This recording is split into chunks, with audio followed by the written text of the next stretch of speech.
do município de Osasco e advogado. Dr. Taufik Ricardo Sultani, professor mestre e palestrará sobre direitos sociais, e Dr. Luiz Deganello, doutor em comunicação, com tema com a nova legislação na área da comunicação social, que favorece a democracia participativa brasileira. Esse é o terceiro fórum acadêmico de Barueri e região que foi realizado aqui na subseção de Barueri. O segundo foi realizado ano passado, em 2020, capitaneado pelo nosso presidente, Dr. Carlos Marques. À época estávamos em pandemia e foi realizado telepresencial. E hoje fico muito feliz que aqui estamos presencialmente em nossa sede. Agradeço a participação de todos, agradeço a nossa querida amiga doutora Kelly, da nossa comissão da advogada mulher, a nossa presidente da assistência judiciária, doutora Deise Morgado, Rosângela, nossa querida amiga, esposa do doutor Carlos Marques, que sempre nossa querida que está sempre participando aqui das nossas festividades e dos nossos congressos, e toda a advocacia aqui presente. Obrigada e com um excelente congresso a todos. Doutor Carlos, passo a palavra a ti para a composição da mesa, junto com o doutor Robson. Eu que agradeço. Eu estou sem voz um pouquinho, gente, porque eu estava hoje na Delegacia da Mulher, que, na verdade, inclusive eu faço até uma reivindicação, que na Delegacia da Mulher temos que ter uma delegada mulher, não um delegado homem, para atender às nossas necessidades e demandas de advogados e dos municípios de Barueri. Tivemos hoje, na hora do almoço, atendendo uma reivindicação de uma advogada que não estava conseguindo acesso ao inquérito policial, e por isso que hoje eu estou sem voz, doutor Carlos, para estar podendo dar as nossas prerrogativas, inclusive para essa advogada que da nossa subseção não era. Por isso que nós, mulheres, temos que cada vez mais unirmos para cada vez mais termos cargos não só de gestoras, em cargos de poder, mas sim para estarmos juntos e, em conjunto, estarmos desenvolvendo um ótimo e excelente trabalho dentro das nossas comarcas e subseção. Então, eu espero a ajuda de todas vocês, minhas amigas, para estarem junto conosco nessa advocacia atuante que temos aqui. Obrigada, doutor Carlos Marques, mais uma vez, pelo brilhante evento aqui realizado. Toca a condução para a sua presidência. Obrigada, meu presidente. Boa noite a todos. Obrigado, presidente Ana Luísa Correia de Castro Prime, atual presidente da 117ª subseção da Ordem dos Advogados do Brasil, Barueri, pelas palavras de abertura do nosso terceiro Fórum Acadêmico de Barueri e região, denominado como Constituição Cidadã, 33 anos depois. Como a doutora Ana Luísa falou agora há pouco desse púlpito, o primeiro fórum foi realizado em 2018. Foi engraçado, no bom sentido, doutora, porque ele foi idealizado, foi realizado e eu participei. Foi idealizado, realizado por mim, por nós, e eu participei também. O segundo foi realizado aqui, realmente, o ano passado, no dia 7 de outubro de 2020. Estávamos em plena pandemia. E estávamos aqui comemorando o 32º aniversário da promulgação da Constituição Federal do Brasil, denominada por Ulisses Guimarães como Constituição Cidadã. E hoje, dia 5 de outubro, no próprio dia em que a Constituição da República Federativa do Brasil foi promulgada, no ano de 1988, estamos aqui novamente realizando o terceiro Fórum Acadêmico de Barueri e região na subseção, na 117ª subseção de Barueri.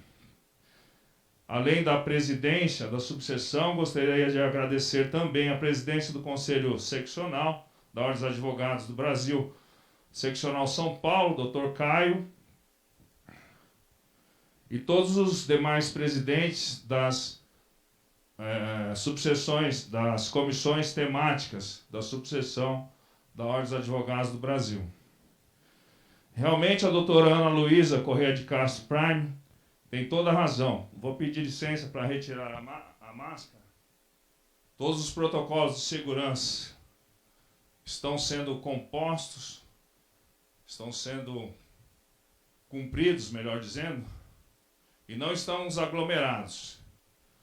Realmente, doutora Ana Luísa Corrêa de Castro Prime, nesse ano, coincidentemente, também completo 21 anos de docência e advocacia.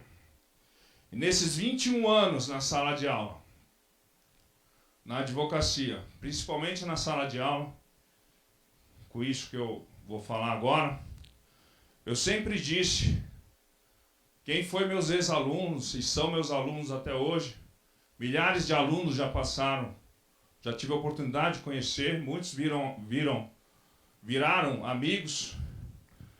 Eu sempre fazia minha lição de casa para verificar o quórum dos alunos nas salas de aula.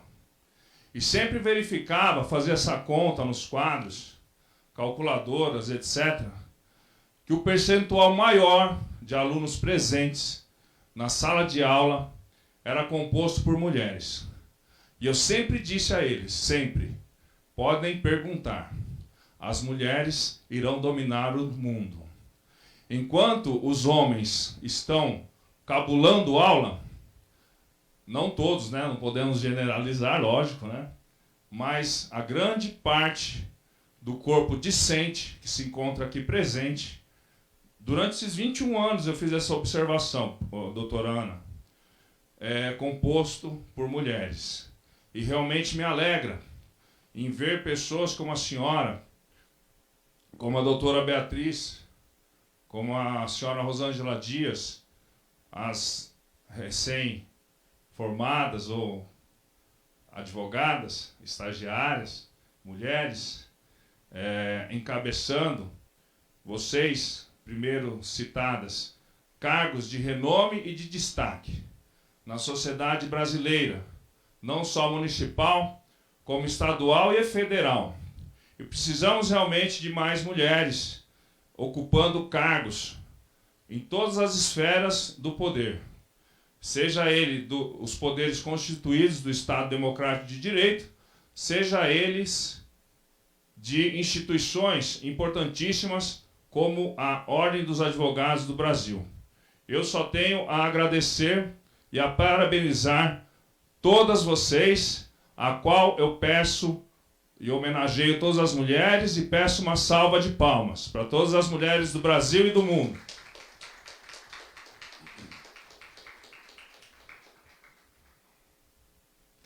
Gostaria ainda de agradecer aos meus amigos, que além de amigos, e eu prometi para eles que nós não iríamos atrasar dessa vez, prontamente atenderam mais uma vez o chamado para participarem da terceira edição do Fórum Acadêmico de Barueri e Região, Constituição Cidadã, 33 anos depois.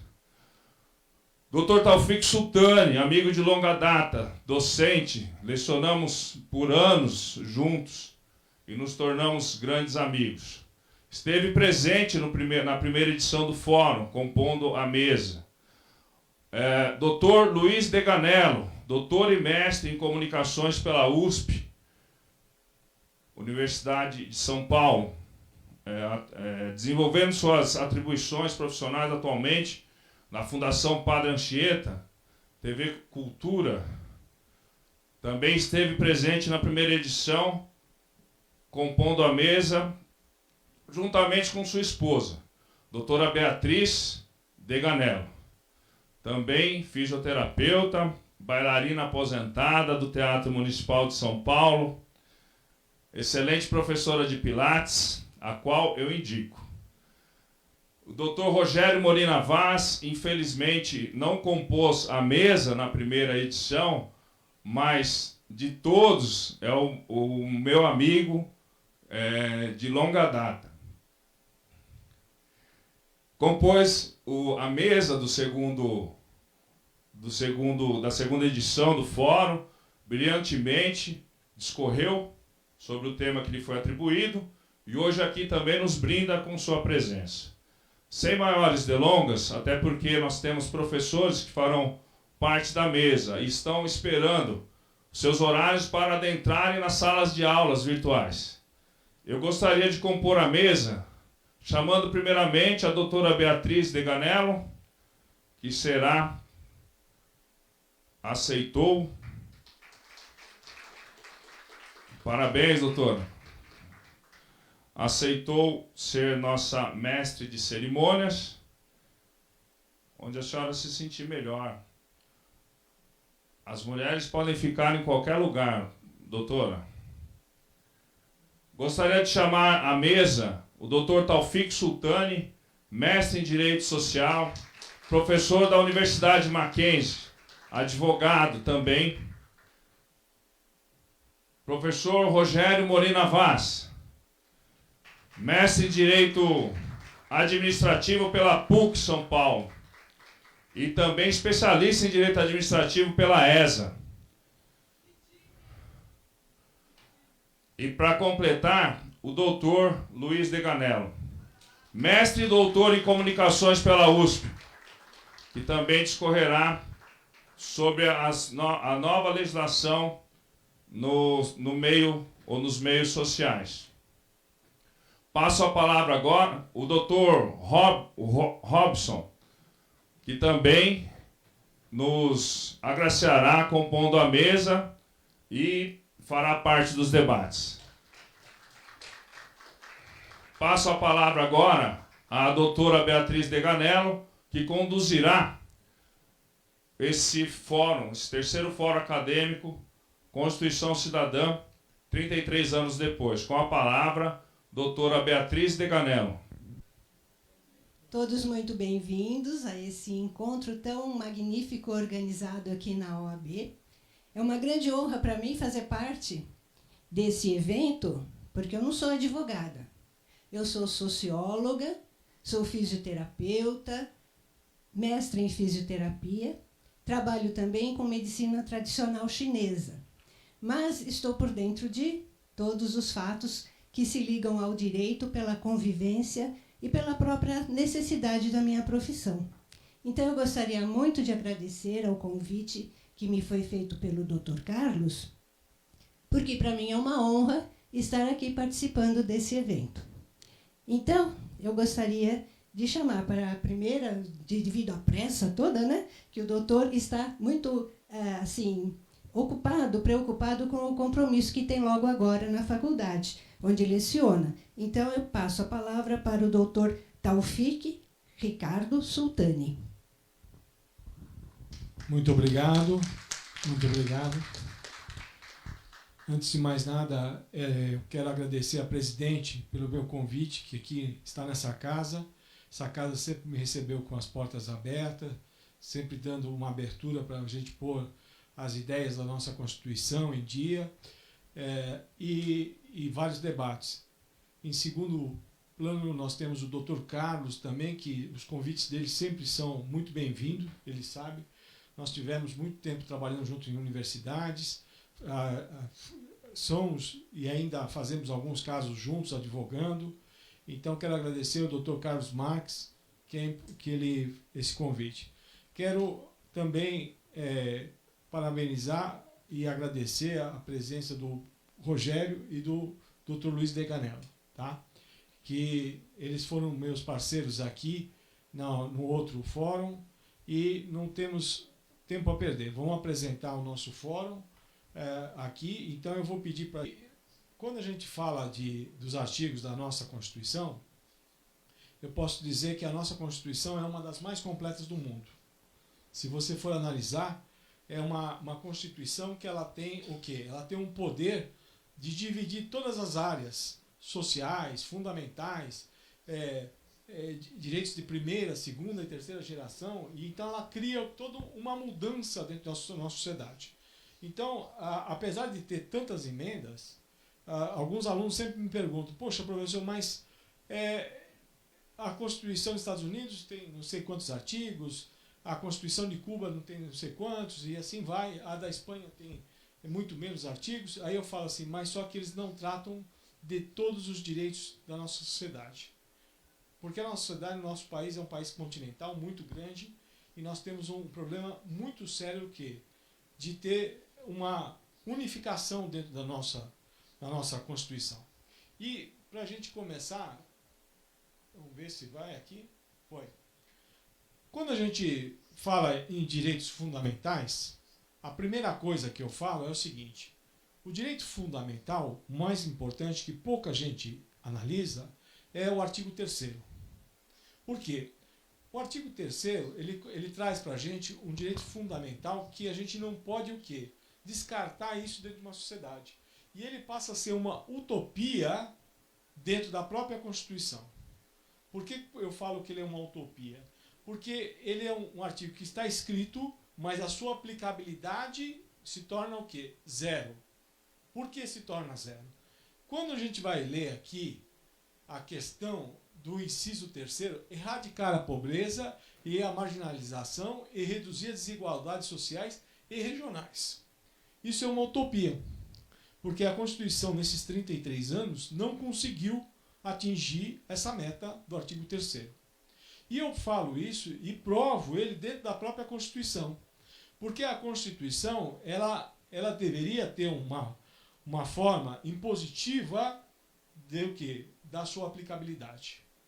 Mas essa aplicabilidade não é, porque é quase impossível você fazer o quê? Um país do Iapoque ao Chuí com o mesmo padrão dentro do nosso país.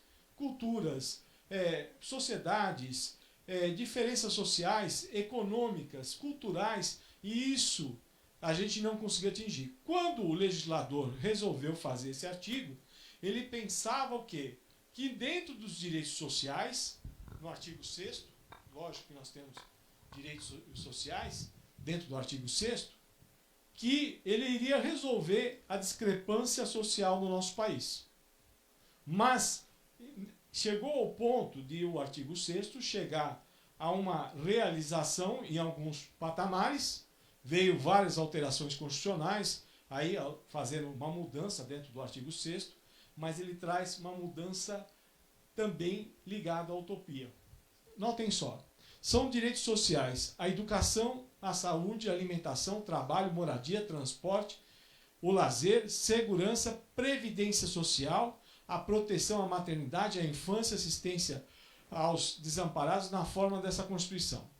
Então é um artigo que eu sempre falo para os meus alunos: você não pode renunciar e nem desistir desse artigo.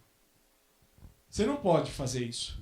Porque o momento que você, como cidadão, fizer essa renúncia, você acaba perdendo o quê? Uma identidade social dentro da nossa sociedade. Então você tem que trazer esse artigo como o quê? Um escopo de segmento. Então você vê o seguinte: algumas situações aqui dentro desse artigo, nós não discutimos isso em sala de aula, muitas vezes. E isso deveria ser feito desde o primário até a universidade, para todo mundo ter esse conhecimento.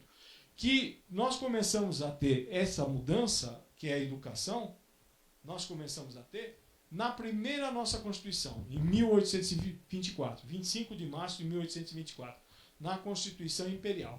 Tá? Já já vou falar dela, que nós vamos dar uma volta aí ao passado. Já quando eu falo de tecnologia, nós temos uma relação importante, que é o quê? A relação do artigo 218 da nossa Constituição, que também ele cria um problema sério de aplicabilidade. Por quê? Se você for ver no artigo 6º que eu mostrei para vocês, todo mundo teria acesso ao quê? À educação. E hoje nós temos uma relação de pesquisa, capacitação, inovação, e aí o que acontece? Através do quê? Da educação. Só que o que acontece hoje? O cara hoje, ele termina uma universidade, ele vai procurar um programa aí do CAPES para tentar uma bolsa e tudo mais, e ele vai receber um salário e meio. E isso cria o quê? Um desincentivo social ao estudo. A pessoa vai trabalhar, vai fazer outra coisa, mas não vai ser pesquisador do CAPES. Outro detalhe importante. Quando a gente fala em tecnologia, ela cria uma relação com o quê? Eu tentar capacitar todas as pessoas que estão integrando a nossa sociedade, de uma forma genérica. Mas, infelizmente, o que acontece? Se a gente não tem educação básica, como que a gente pode ter algo superior que é a capacitação, vamos dizer, tecnológica, da inovação? Que é o sistema que nós temos hoje com a informática, com toda essa questão. E a pandemia, ela chega no momento certo para nós chegarmos ao quê? A uma realização de uma sociedade virtual. E aí vocês viram que o Dr. Carlos falou que nós estamos seguindo todos os protocolos aqui, estamos realmente seguindo todos os protocolos, mas aqui eu tenho o quê? Nós temos menos de 1% da nossa população que são capacitados para entender o que eu estou falando isso aqui hoje.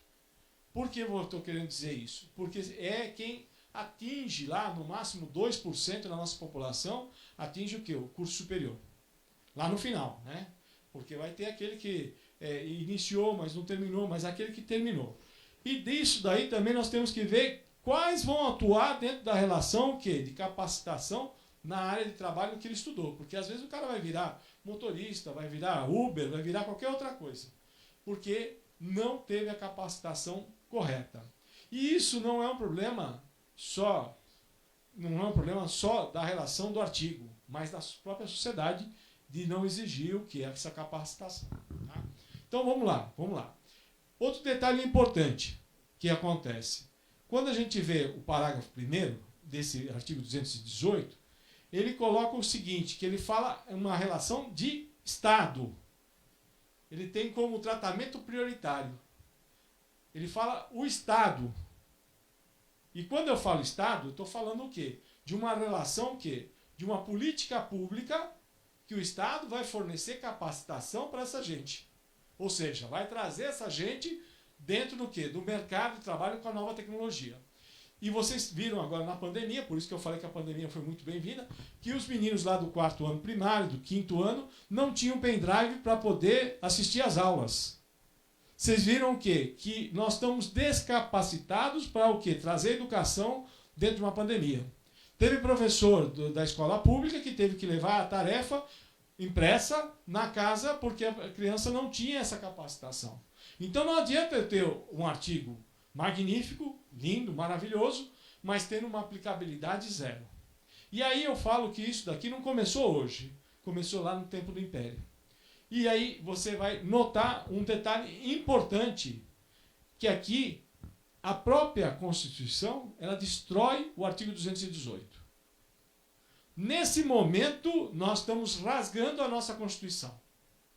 Porque ele cria uma relação que é uma relação facultativa aos Estados reservar uma verba pública para investir em educação. Ele não põe uma obrigação, ele põe uma faculdade para o Estado. E isso cria o quê? Todo o sincronismo que nós temos, ele começa a mudar a nossa sociedade. Ou seja, se você não tem uma relação obrigatória, você não vai separar o dinheiro. Você vai pôr em outro lugar. Você que é um prefeito, você que é um governador, você que é um presidente da República, você não vai. Então, isso daí não é do agente que é de carreira, mas sim daquele que nós elegemos. Isso que nós temos que deixar claro. Aquele que a gente elege lá atrás, ele não pega e não cumpre essa relação de separar essa verba para a educação.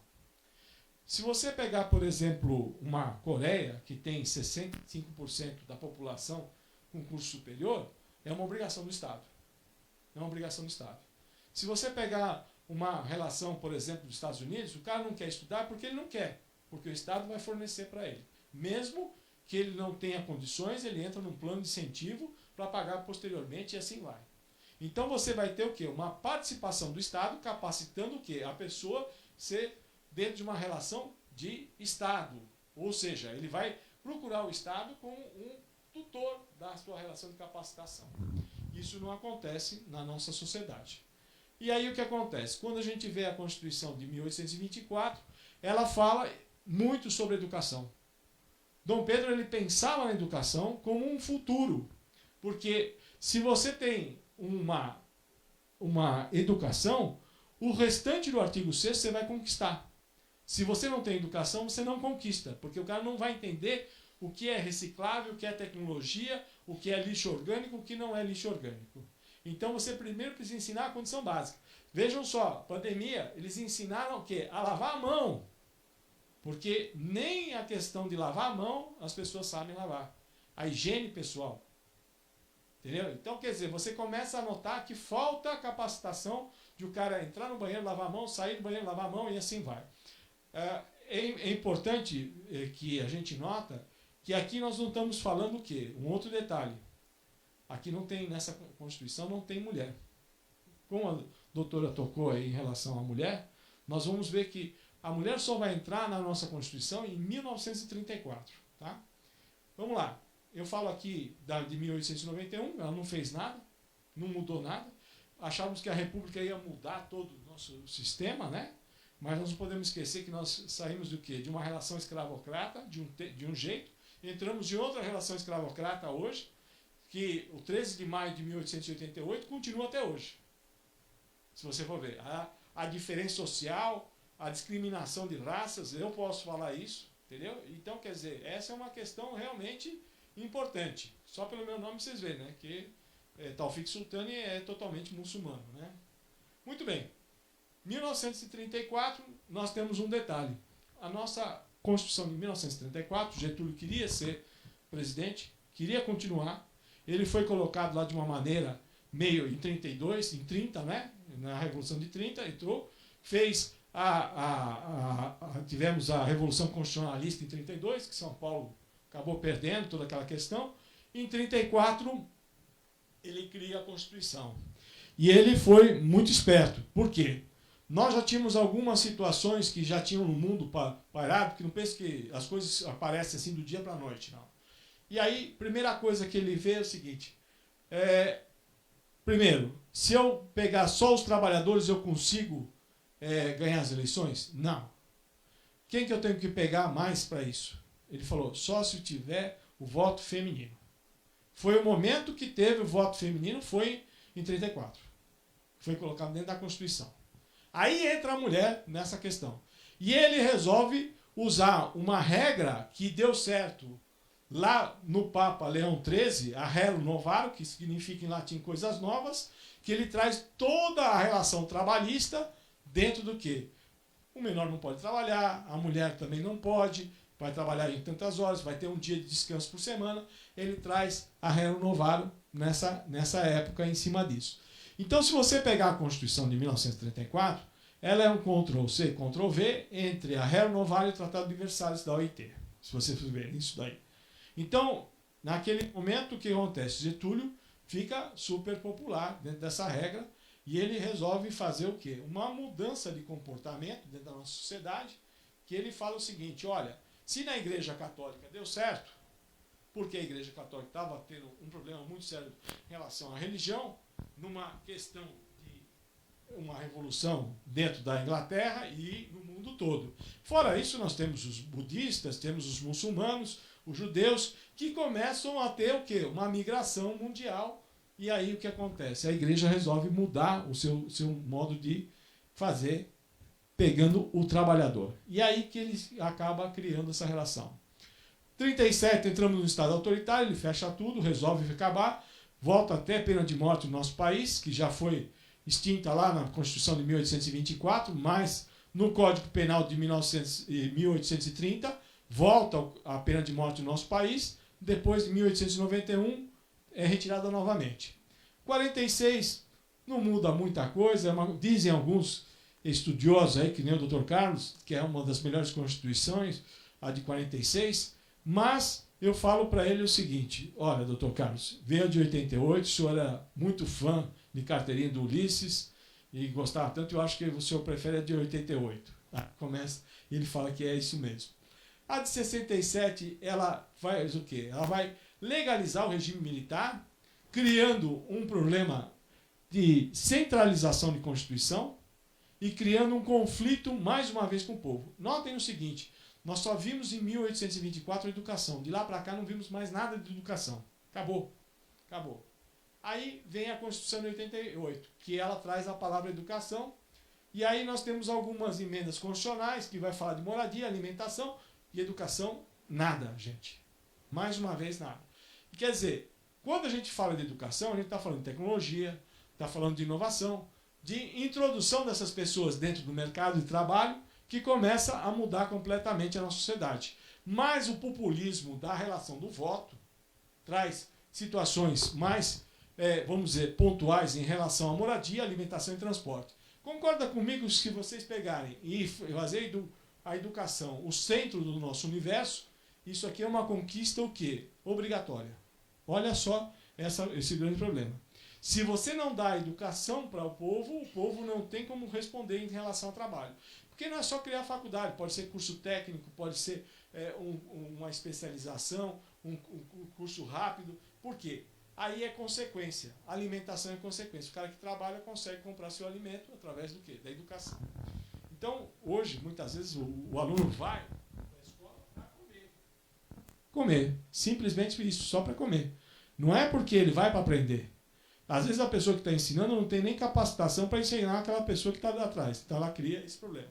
Aqui eu crio uma relação importante, né? E eu falo aqui que os direitos sociais de terceira geração, que eu falo aqui 2 pontos importantes aqui, tá? Eu falo que a educação, tendo educação, os demais direitos são conquistados automaticamente, garantindo o desenvolvimento do país. Isso não é só aqui. Nós temos essa relação na Europa, nós temos essa relação nos países orientais, no Japão e em outros países que trazem essa relação. O nosso país, ele traz um tripé aqui da Seguridade Social entre saúde, previdência e assistência social. Aqui é uma situação obrigatória, do artigo 196 para cá. Quando eu falo em assistência social, no 204 da Constituição, ele joga fora toda a relação de educação, tecnologia, ele joga tudo fora. Porque ele fala, você não trabalha nem nada, você será privilegiado em ter assistência social. E esse é um problema sério, porque o brasileiro ele acaba aceitando o quê? A relação de trabalho em cima disso daí. Ele fala, não, qualquer coisa eu caio no LOAS. Tá? Eu caio no LOAS e tudo bem. Eu vou receber um salário mínimo lá, não vou ter o 13º, mas vou receber. Quanto que nós temos aqui de 300 milhões de brasileiros, nós temos 45 milhões registrados hoje com carteira assinada no nosso país. 45 no máximo. Isso aqui. Só que a conta não está fechando. Por quê? Nós estamos tendo mais gente aposentando, tudo mais. Não há como essas pessoas manter. Aqui nós temos um detalhe importante, que a nossa Constituição, ela se baseou num cara chamado Lord Beverick, na Inglaterra, que ele falava que a saúde na Inglaterra era do berço ao túmulo. Então, quer dizer, essa questão, ela continua até hoje. Nós tivemos aqui um bandido que que ele assaltou um trem na Inglaterra e fugiu para o Brasil, William Biggers, né? E ele, nos últimos anos de vida dele, o que ele falou? Eu não quero ser tratado pelo SUS. Eu quero ser deportado para a Inglaterra. Mas o teu crime não prescreveu na Inglaterra. Não tem problema. Eu prefiro lá, porque lá eu tenho direito a o quê? Toda a saúde até o fim da minha vida. Notem só como que é um negócio, é importante essa sociedade, quando você fala de tutela do Estado em cima da relação. Então ele sabia que no Brasil ele não ia ter assistência lá. Ele preferia ficar preso, mas viver um pouco melhor e ter um tratamento melhor dentro dessa regra. E o Brasil, o que ele fez? Ele criou saúde para todos, mas só que não criou uma regra, porque se eu fizer uma pesquisa aqui, 85% tem plano de saúde particular, porque não confia no SUS. Entendeu? Não confia ou não tem vaga e tudo mais. E isso é um problema do quê? De educação. Volto a falar. Por que problema de educação?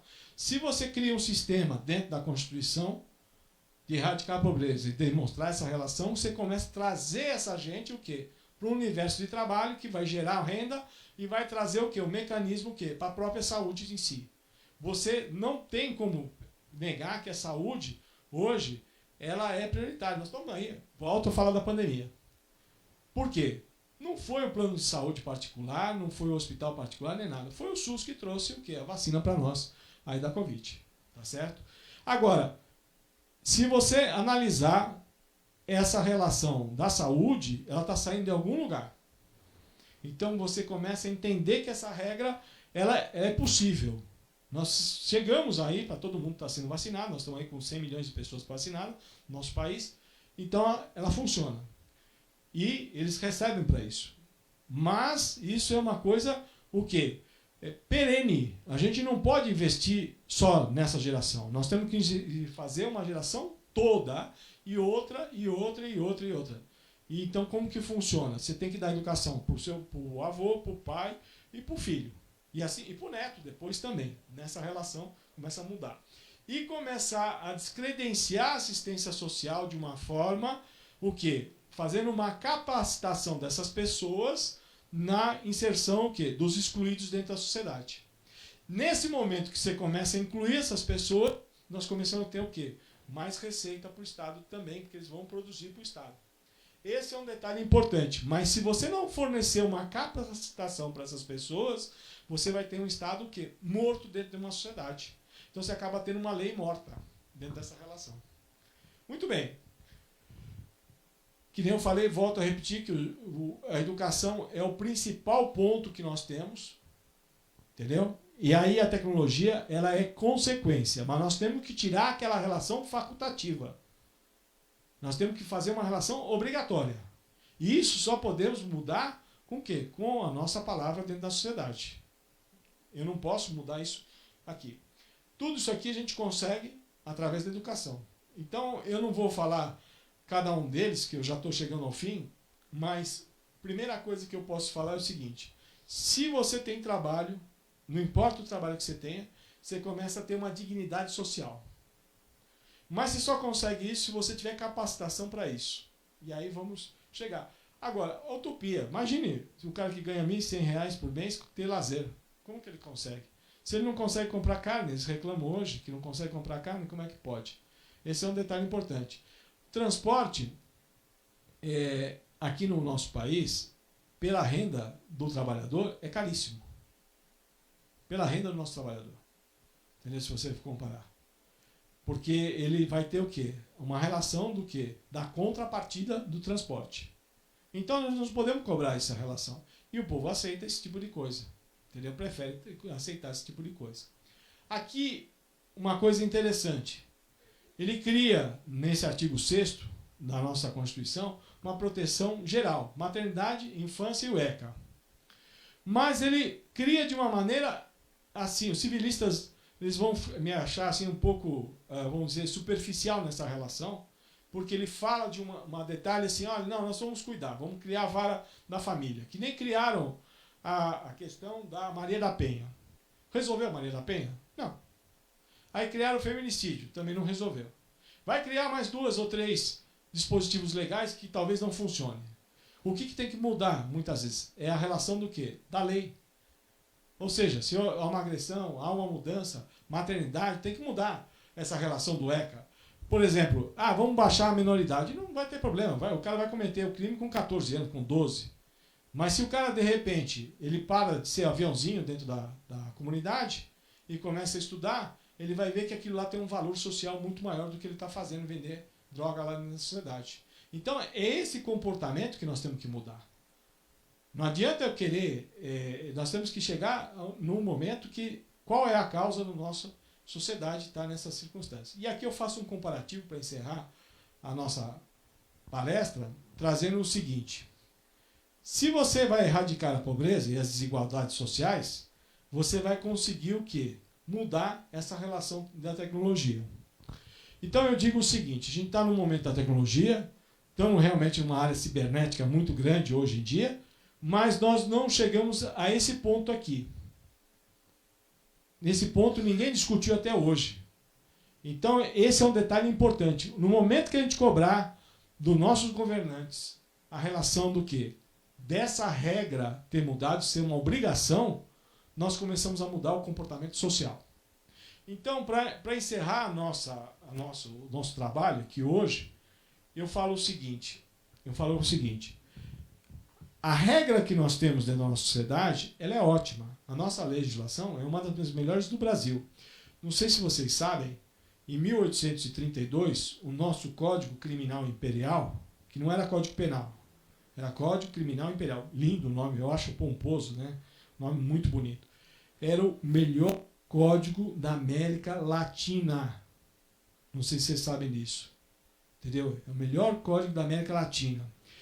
Se baseava numa regra na legislação de 1832, no Código de Napoleão. Entendeu? Se baseava.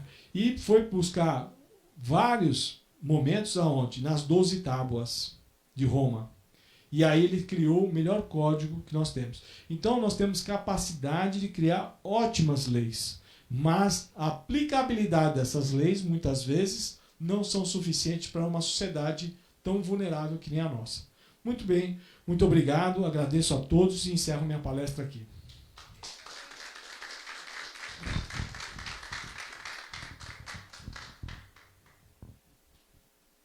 Obrigada, professor. Excelente palestra, parabéns. Nos esclareceu muitas coisas, muito elucidativo. Então, agora vamos prosseguir ao nosso encontro, vamos compor a mesa novamente. Gostaria que os próximos palestrantes também viessem aqui, o Dr. Carlos, o chefe do evento, né? A doutora Ana Luísa, vem para a mesa.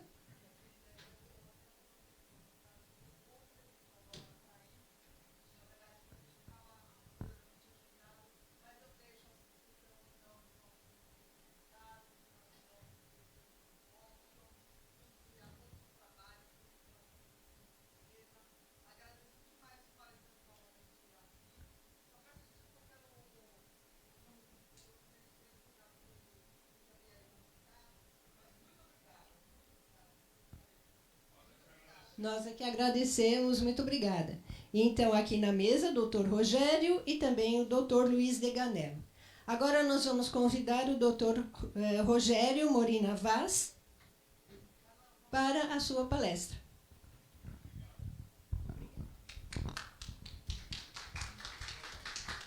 Tá ligado? Bom, primeiramente, boa noite. Queria parabenizar o professor Taufik pela brilhante palestra e aumenta mais a responsabilidade de falar logo na sequência dele. Bom, agradecer essa casa, na pessoa do Dr. Carlos, a OAB, Casa do Advogado. Na outra oportunidade fui muito bem recebido, assim como estou sendo na data de hoje.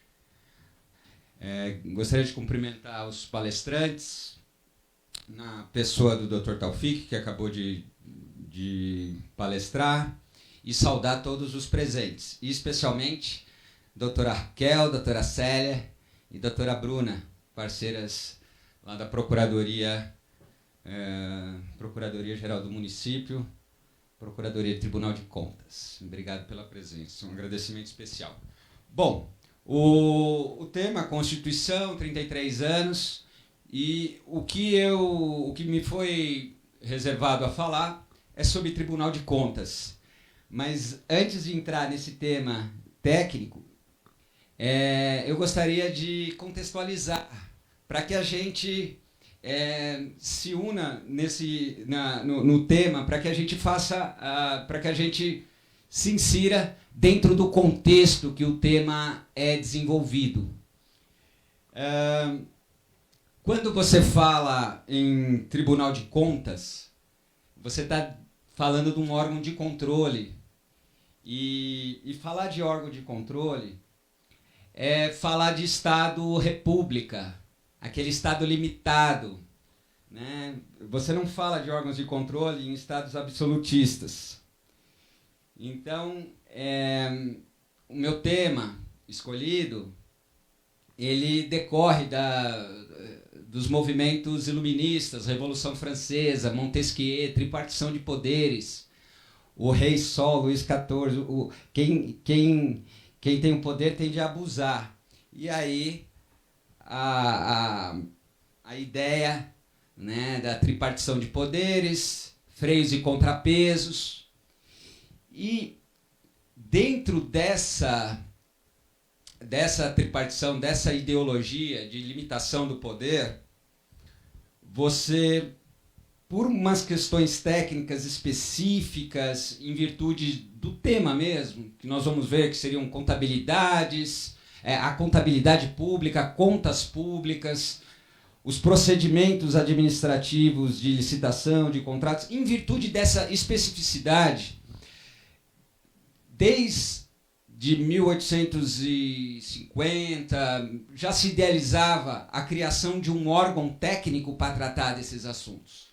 Tá? Então nós temos lá a tripartição clássica, o judiciário, diz o direito no caso concreto, você tem o legislativo que inova no ordenamento jurídico, dita as regras do jogo, fiscaliza o executivo, e você tem o executivo, que é o gestor, no caso concreto, de acordo com a lei. E aí há necessidade de um órgão com competência técnica para auxiliar e fazer essa fiscalização nesse tema específico. Daí a ideia dos tribunais de contas. Fazendo um link com a palestra anterior, que, né, o professor bem ilustrou os objetivos da Constituição Federal, os fundamentos da Constituição Federal, o direito é do mundo do dever ser, do mundo abstrato, e para que ele mude a realidade, ele tem que ser aplicado, né? Essa é a lógica racional do direito, né? Ele não muda a realidade automaticamente. E aí, a importância dos tribunais de contas, porque ele faz parte de uma engrenagem, ele está inserido nessa engrenagem pública, e o tema que ele cura, o tema que ele cuida, é um tema essencial, que são as finanças públicas, o orçamento, e é desnecessário eu ficar aqui falando da importância dessa questão.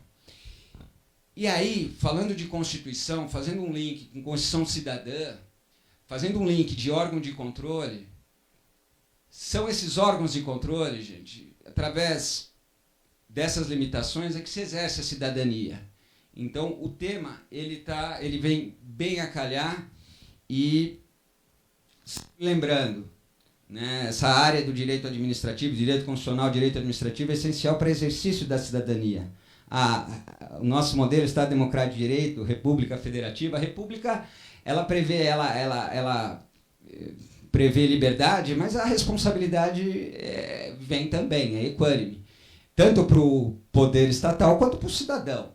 E os tribunais de contas, eles são órgãos importantíssimos e acessíveis e essenciais para o exercício da cidadania. Esse é meu objetivo de trazer essa noção, né, para quem não tem um contato direto, trazer esse papel do Tribunal de Contas dentro da nossa sociedade, do nosso ordenamento jurídico. A primeira previsão de Tribunal de Contas no Brasil foi 1890, logo depois da primeira Constituição, e assim se repete. E na Constituição de 88, ele veio previsto, ali ele está inserido ali a partir do artigo 70, e aqui eu vou chamar a atenção para uma situação importante. Ele se situa lá na organização do legislativo. Então, vamos voltar um pouquinho à tripartição de poderes. Onde ele vai se inserir? Veja, não é judiciário, porque não diz o direito e não resolve de forma definitiva questões no caso concreto. Ele não é legislativo, porque não inova, enfim, no ordenamento. E não é executivo. Ele é um órgão previsto na Constituição, com autonomia, sem subordinação, com a sua função específica, semelhante ao que é o MP, porém ele está inserido na organização ali que diz respeito ao legislativo. E qual a razão disso? Porque a previsão dessa competência de fiscalização, se a gente pegar no artigo 70, voltando lá à competência do legislativo, que é fazer leis e controlar o executivo, se a gente pegar essa função primeira, a fiscalização contábil, artigo 70, a fiscalização contábil, financeira, orçamentária, operacional e patrimonial da União, enfim, onde houver dinheiro público, aqui está falando de União, mas se aplica, né, pelo princípio da simetria a todos os entes. Compete ao Congresso, compete ao Legislativo. Essa função precípua é do Legislativo, essa fiscalização. Só que, como eu falei lá no início, uma questão técnica, vamos falar de orçamento, de contas.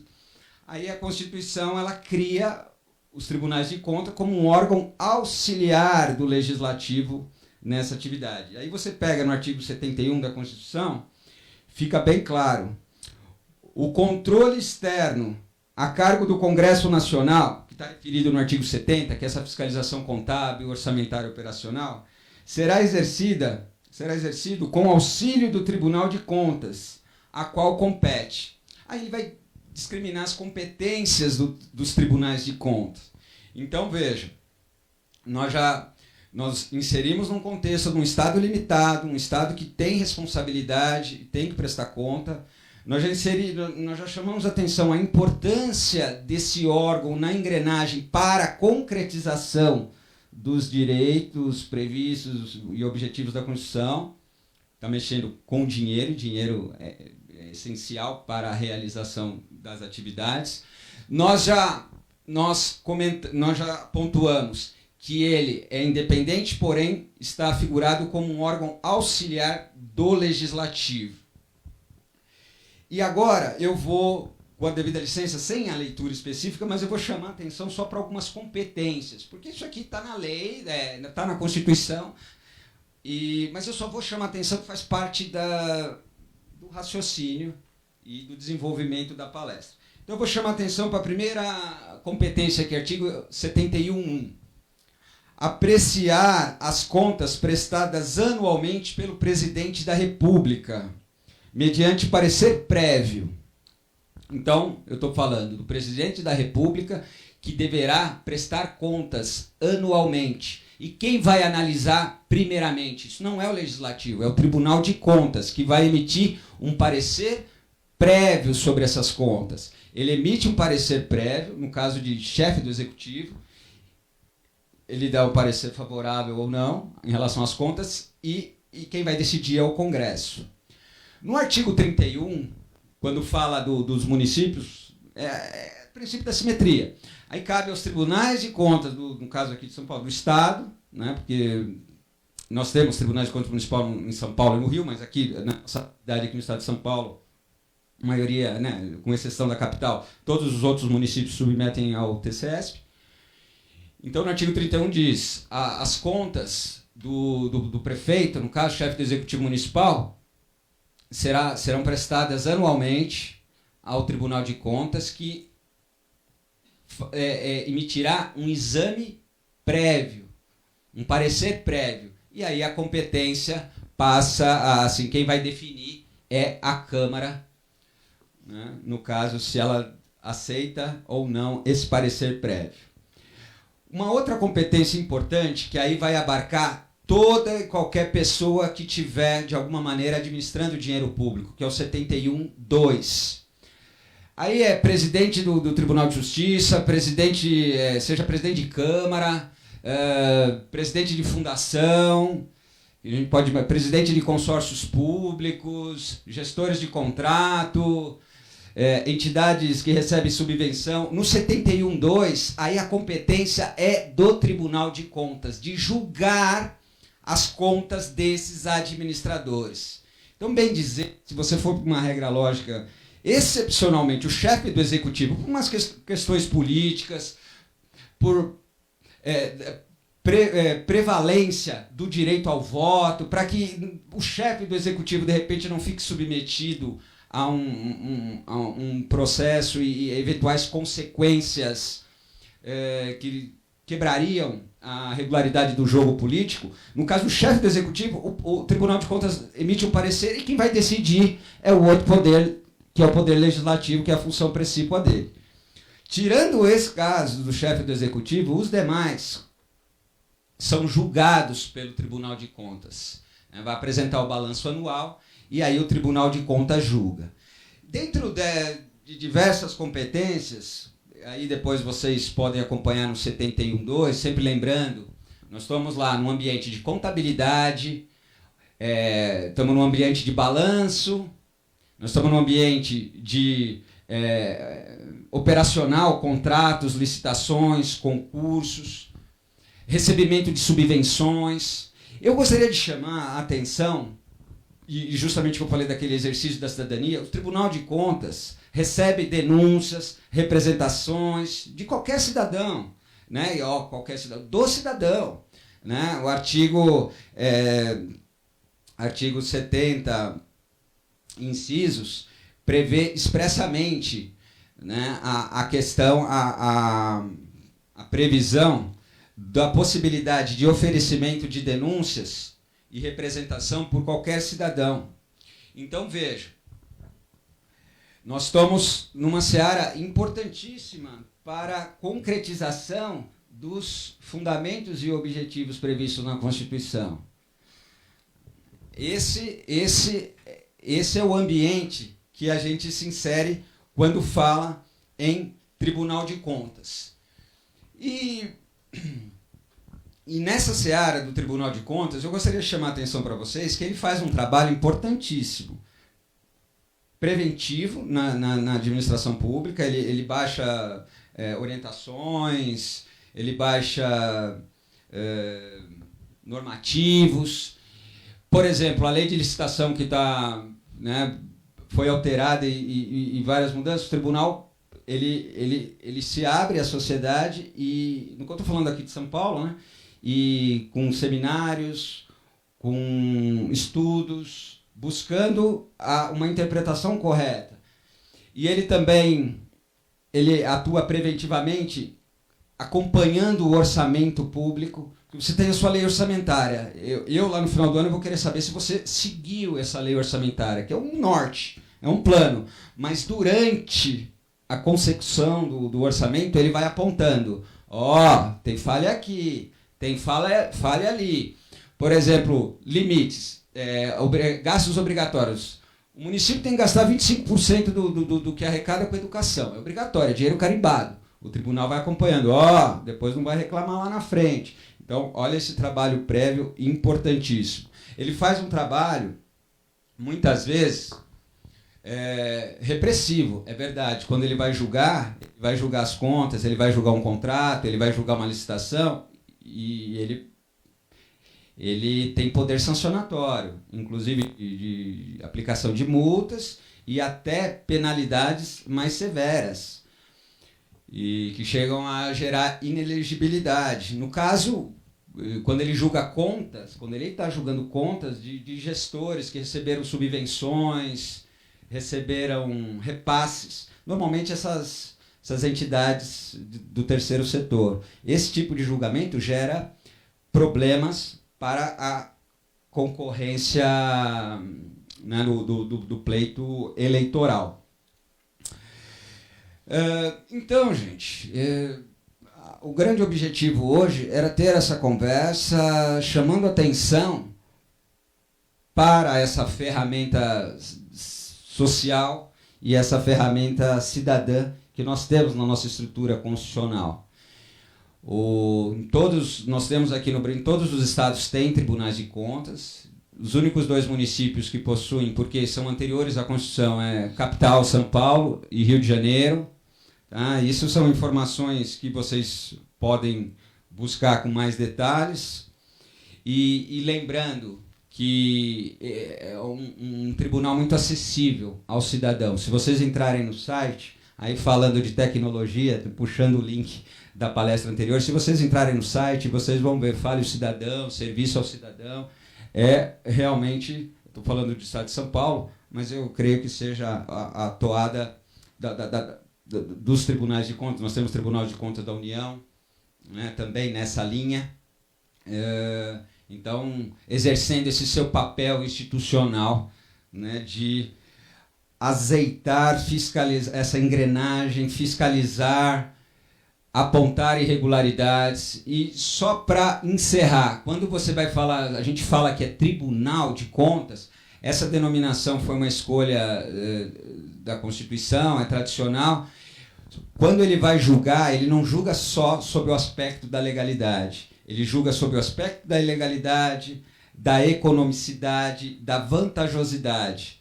Então, é diferente o raciocínio e o fundamento de uma decisão judicial, que essa já tem a lei, o artigo ali específico aplicado. O tribunal, ele analisa a legalidade de um contrato, mas ele analisa também a economicidade, a vantajosidade, atingir o objetivo. Ele olha questões orçamentárias, quando ele vai julgar contas, é muito importante. Ele olha assim, o balanço de uma forma mais objetiva, mas ele olha também qual foi a eficácia desses programas de governo. Então, há uma competência, o espectro de julgamento é um pouco mais amplo do que no judiciário e que é coerente à própria função do Tribunal de Contas. Né? Nada é criado à toa. Primeiro, identifica-se uma necessidade e depois você cria um mecanismo para atender aquela necessidade.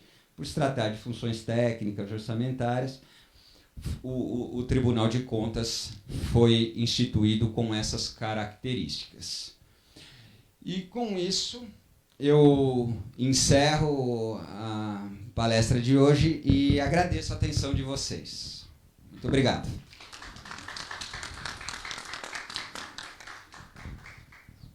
Posso falar? Só uma observação, professor Rogério. Hoje eu tive, falando em Tribunal de Contas da União, TCU, hoje eu tive informação, na verdade li duas reportagens, que o Tribunal de Contas da União proibiu 2 licitações.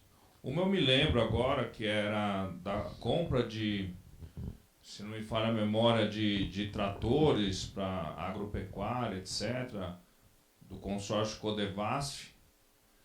E a outra agora eu não estou me recordando qual era o objeto da licitação.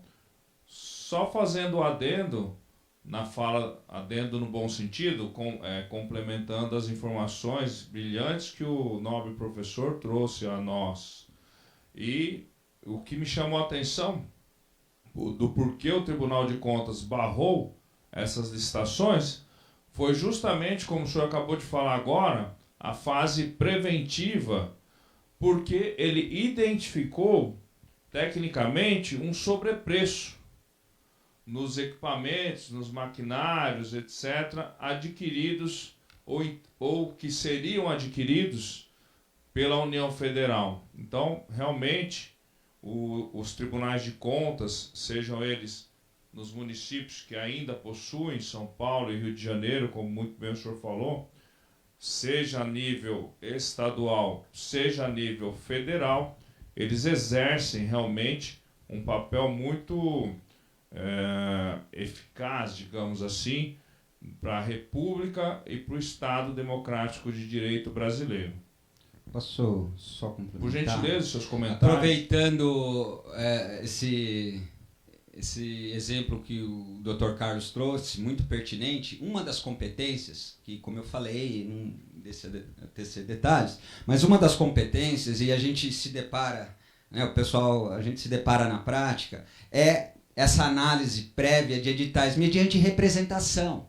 Então, abre um edital, o cidadão vai lá e representa. Ó, esse edital está com dirigismo, está com exigências desnecessárias para a compra desse produto.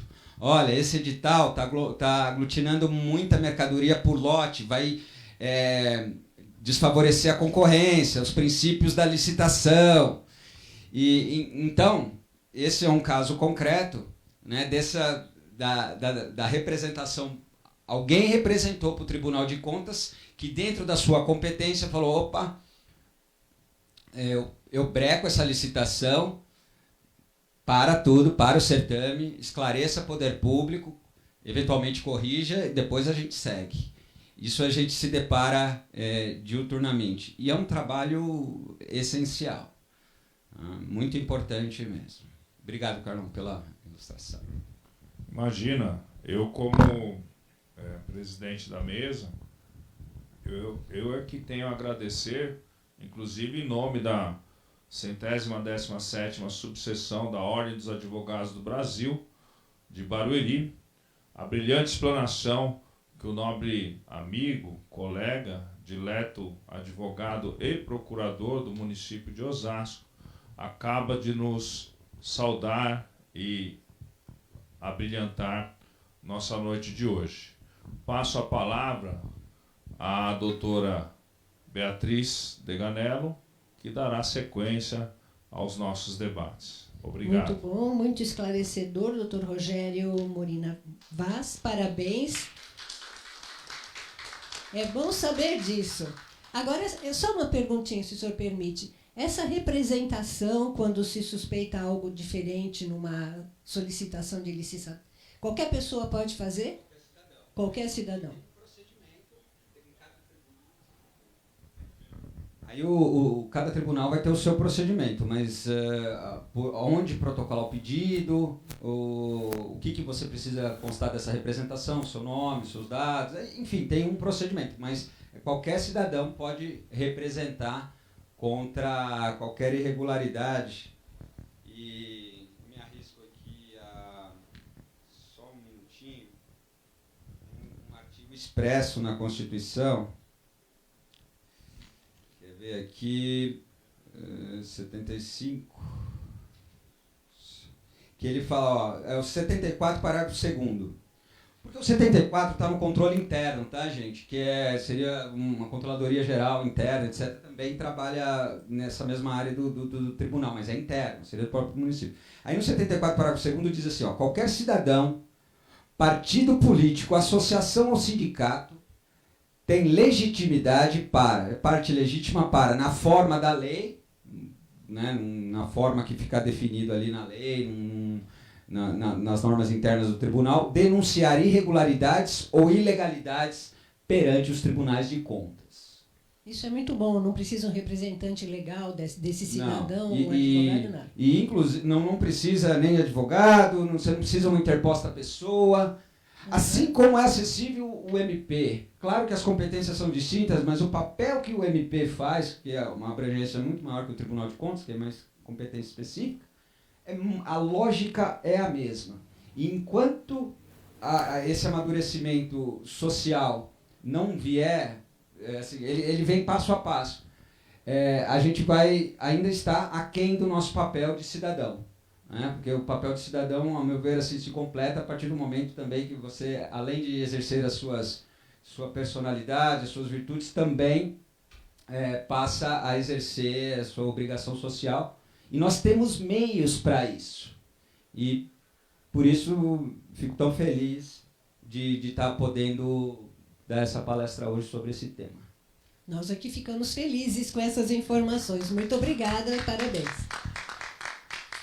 Eu gostaria de saber se nós temos aqui também a visita do Dr. Robson Prado, advogado da Comissão de Direito Empresarial, presidente da Imagem Pública do Rotary Club de Barueri e conselheiro da CIB. Dr. Robson, gostaria de saber se o senhor também vai nos dar a honra da sua palavra.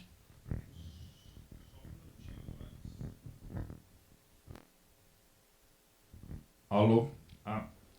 Dia 5 de outubro é um dia especial, porque além de comemorarmos os 33 anos da Constituição da República Federativa do Brasil, hoje também se comemora o Dia do Empreendedor, não é, doutor? Do microempresário. E também hoje faz 10 anos que nós perdemos Steve Jobs, o fundador da Apple. Então vejam que o dia 5 de outubro realmente é uma data muito importante.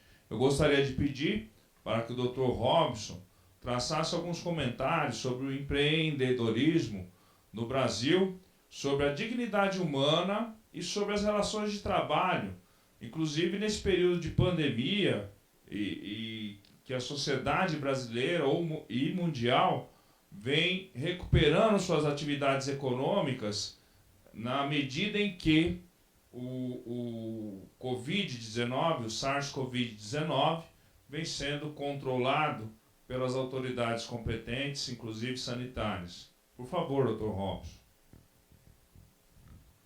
Bom, muito boa noite a todos. Dr. Carlos, que preside aqui esse importante fórum. Aos palestrantes aqui, Dr. Taufik, que foi, e também professor Dr.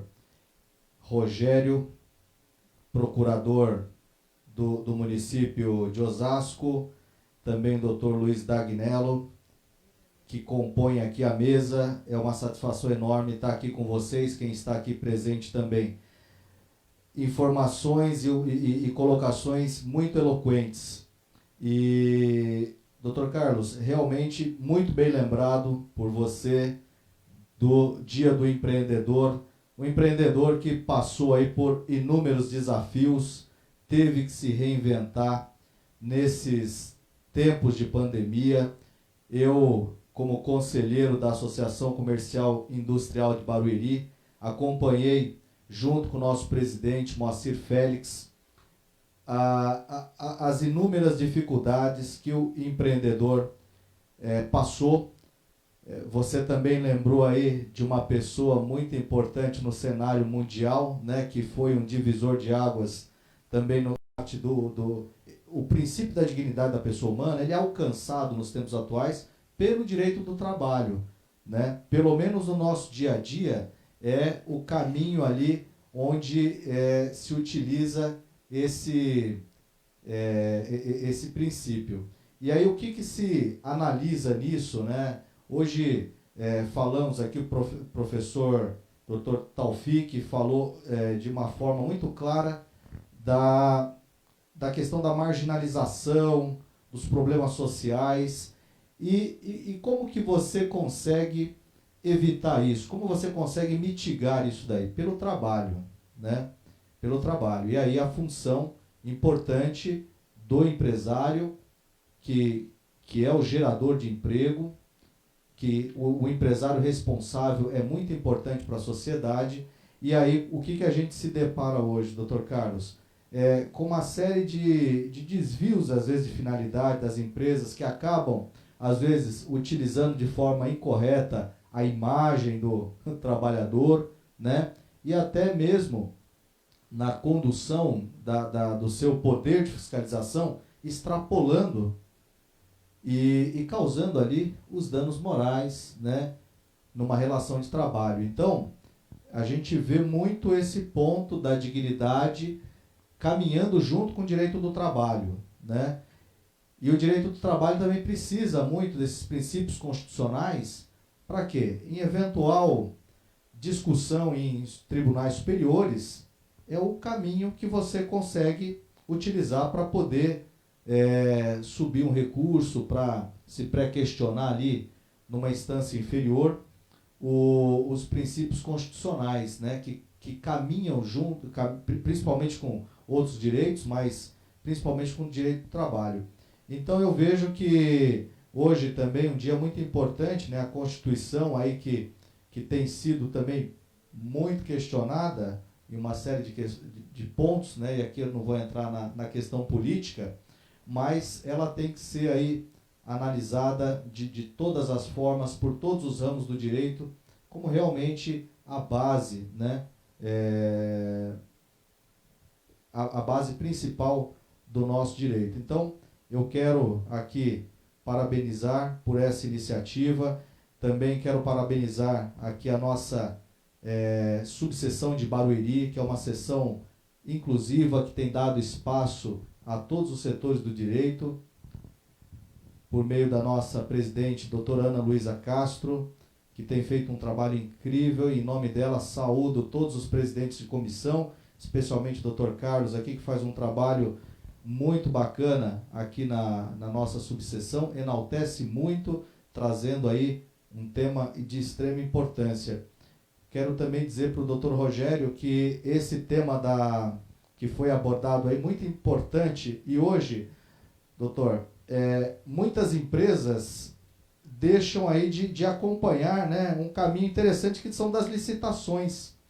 O empresário às vezes fica com medo, né, de, puxa vida, aquilo é muito complexo e tal. Então, ou seja, nós estamos muito aquém ainda de atingir um nível básico de informação e ele entender que aquilo ali é um caminho importante, né?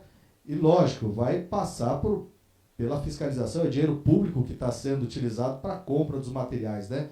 Mas eu também dou um alerta para os empresários que é um caminho importante de se analisar de licitação pública. Né, doutor Carlos? Muito empresário fica com medo, puxa vida, como é que eu vou fazer? Aquilo é muito complexo, né? E aí tem que procurar o profissional especializado para dar aquele suporte para ele, né? Então, ou seja, tem uma série de caminhos aí, e eu parabenizo todos os empreendedores também no dia de hoje, que nos acompanham aí, os advogados, de certa forma, né? A gente acaba esquecendo um pouco disso, mas todo advogado, seja ele pessoa física, jurídica, é empreendedor também, é empregador, né? E hoje também aproveito para saudar os advogados, colegas, que são empreendedores aí, cada dia batalhando cada vez mais, né? Lutando aí para conseguir ser operador dos direitos de seus clientes. E, mais uma vez, obrigado por estar aqui, numa mesa com pessoas de altíssimo gabarito, né? Eu sou aqui um simples colaborador dessa subseção e fico muito honrado aqui do convite de compor essa mesa. Muito obrigado, presidente. Nós agradecemos a fala, a participação do Dr. Robson. Obrigado, Dr. Robson, pelas palavras tecidas, pelos elogios. Nós todos somos seres humanos. Nós todos aqui. Aqui, no município, no estado, no país e no mundo. Quando nós descobrirmos realmente que todos somos seres humanos, acabaremos com várias mazelas que vêm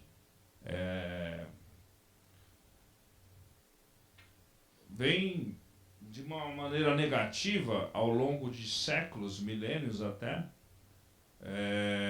impactando a sociedade brasileira e mundial. Uma delas é o racismo. Né? Se todo mundo entender que nós somos seres humanos, não tem mais que se falar em racismo, gente. É muito simples. Mas, enfim, não quero me alongar. Passo novamente a palavra à doutora Beatriz Goldman para dar prosseguimento ao encontro de hoje. Por favor, doutora Beatriz. Então, nosso próximo palestrante é o professor doutor Luiz Deganello, que é radialista, diretor da rádio web Moarandu, aqui em Uiri, que convido a todos para que ouçam. Daqui a pouquinho ele mesmo vai dar o endereço para todo mundo ligar os seus aparelhos nessa rádio. É também radialista da Fundação Padre Anchieta há muito tempo, né, o professor Luiz? Então, nesse momento, passo a palavra para você. Muito obrigado. Agradeço o convite, Dr. Carlos, o AB. Agradeço a oportunidade de estarmos ouvindo os nossos palestrantes. Realmente a gente aprende muito, não é? Muito mesmo.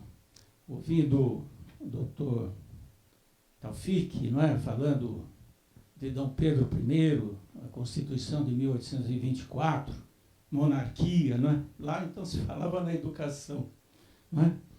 E não sei se vocês sabem, o Dom Pedro, né, assim que acabou a monarquia, a república, aquela coisa toda, e ele foi deportado, né, foi embora, teve que ir embora.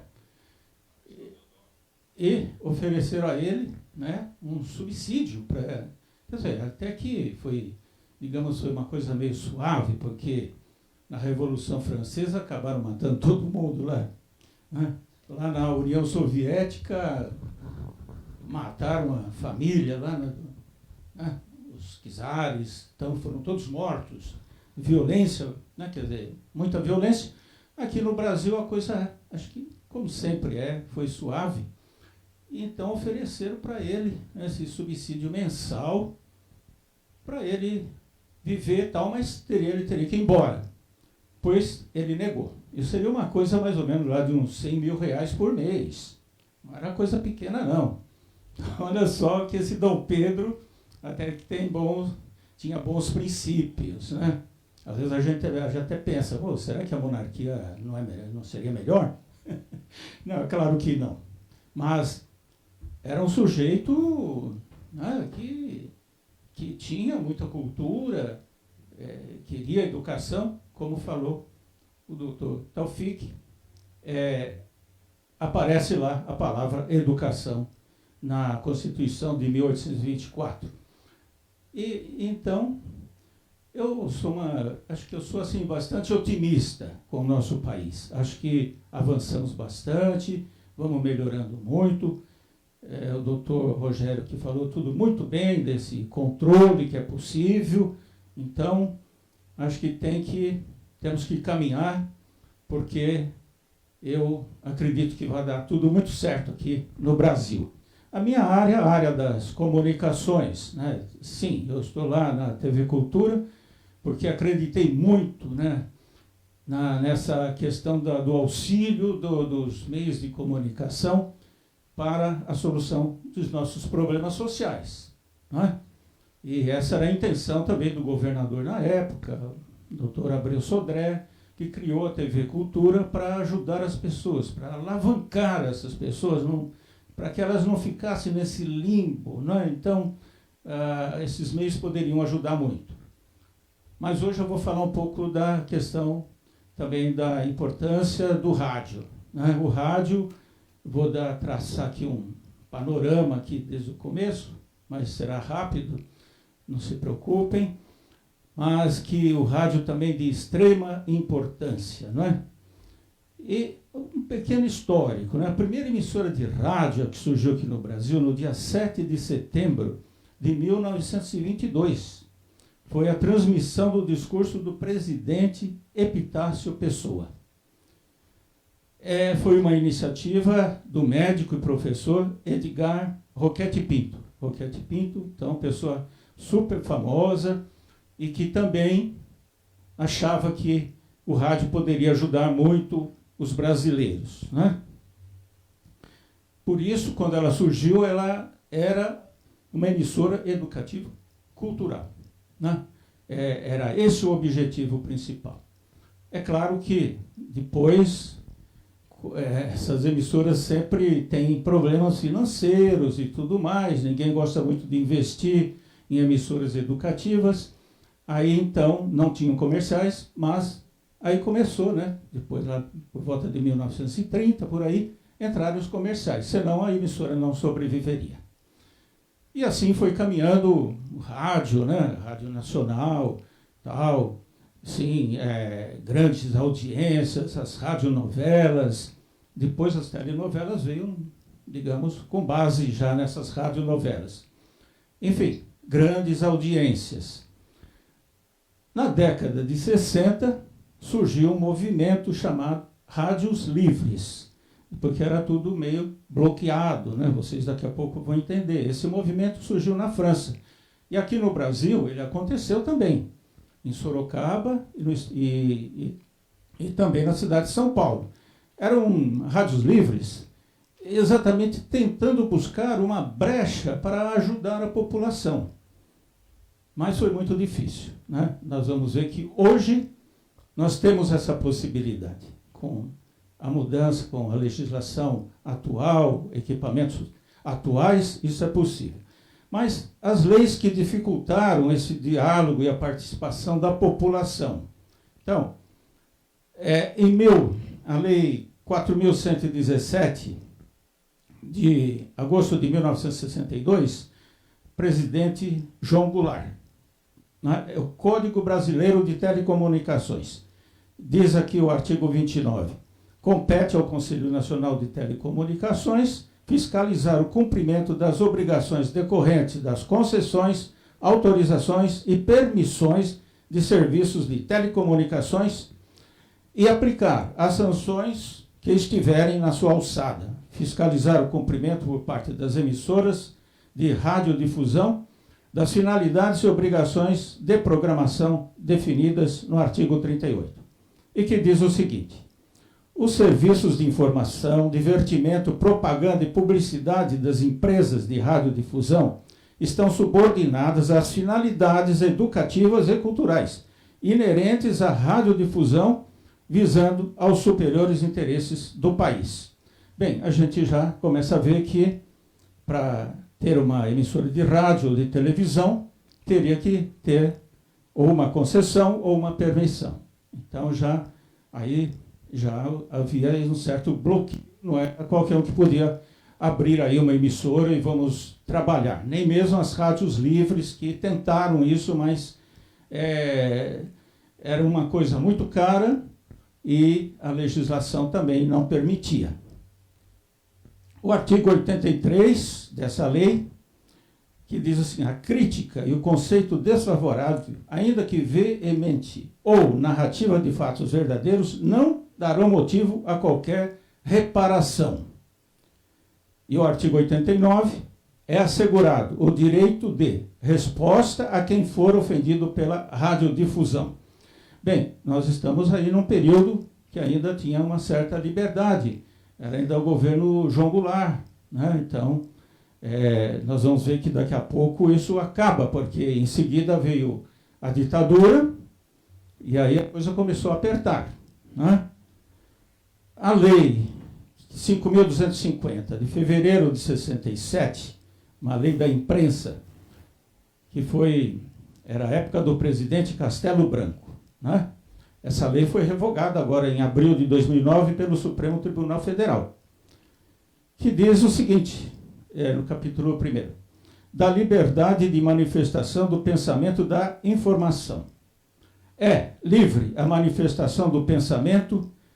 Olha que era uma lei que estava lá em plena ditadura. É livre a manifestação do pensamento e a procura, o recebimento e a difusão de informações ou ideias por qualquer meio e sem dependência de censura, respondendo cada um, nos termos da lei, pelos abusos que cometer.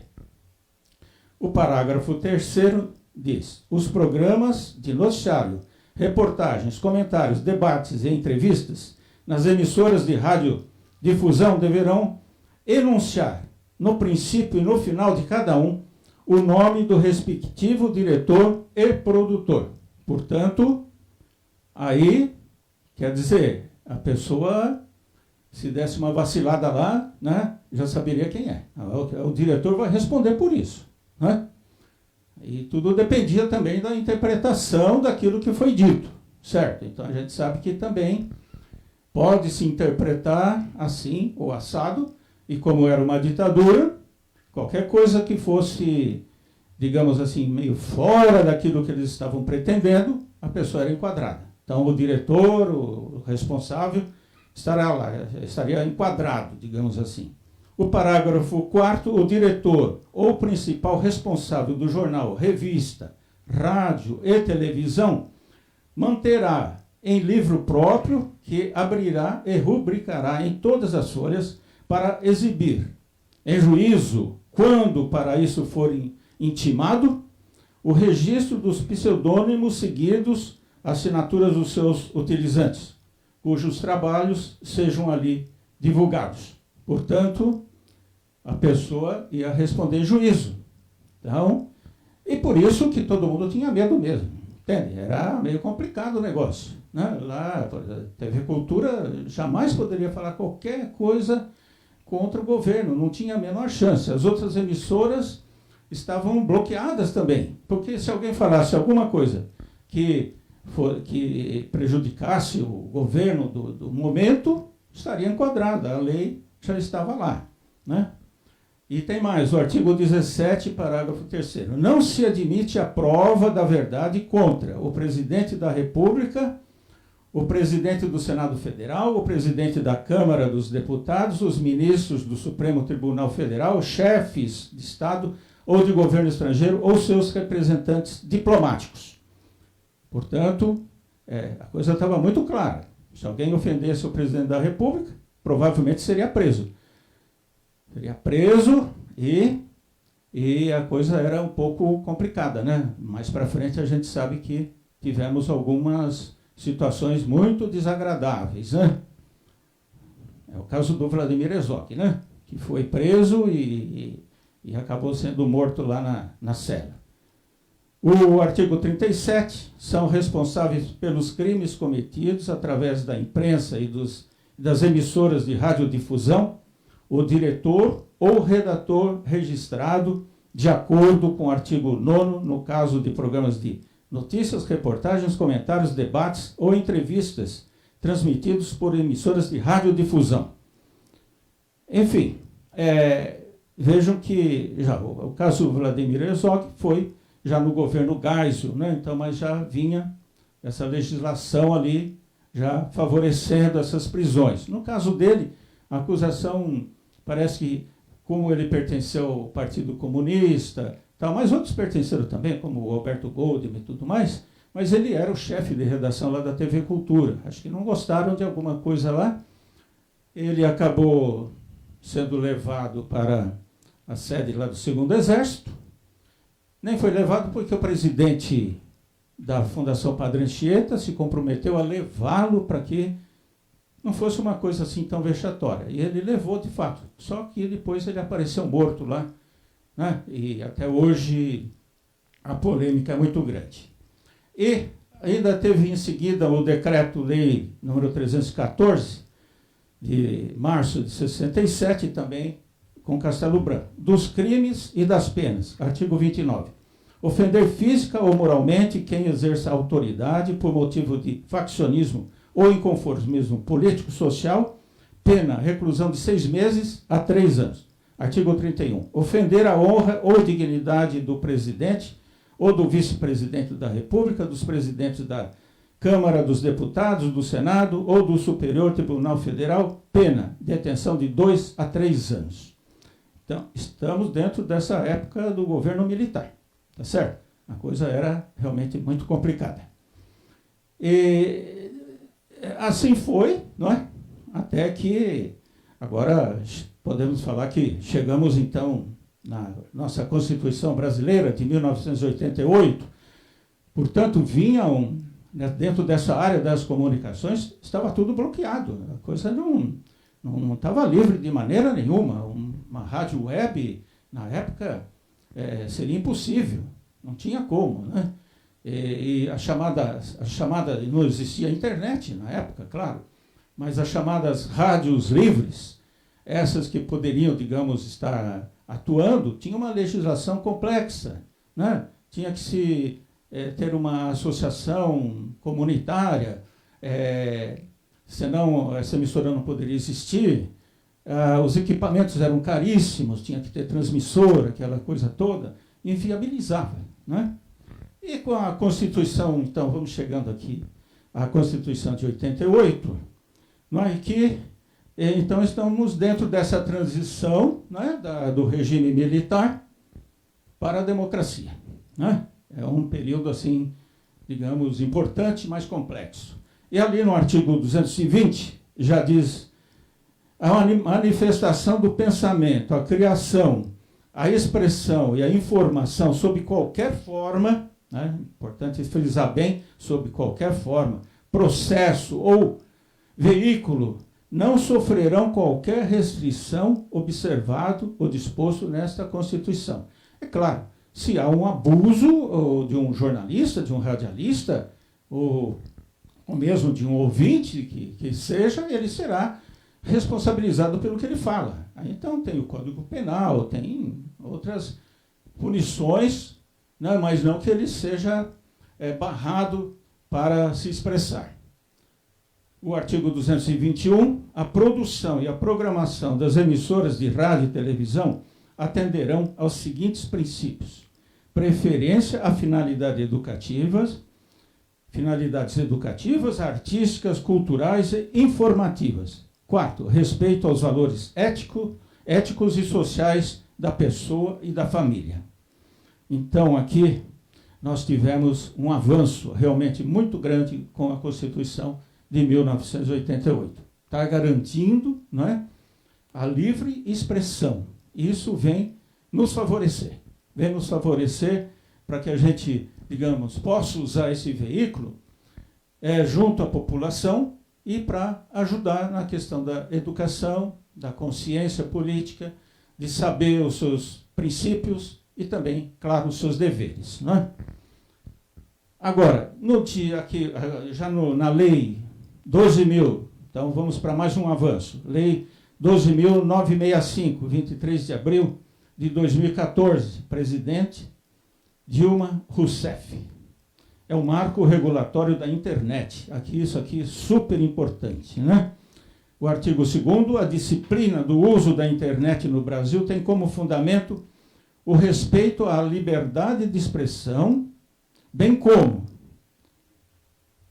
os direitos humanos, o desenvolvimento da personalidade e o exercício da cidadania em meios digitais. Aí estamos falando de internet, estamos falando já de rádio web, estamos falando da televisão também, da televisão via internet.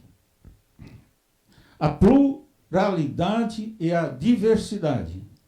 A finalidade social da rede. Aí, justamente, a finalidade social.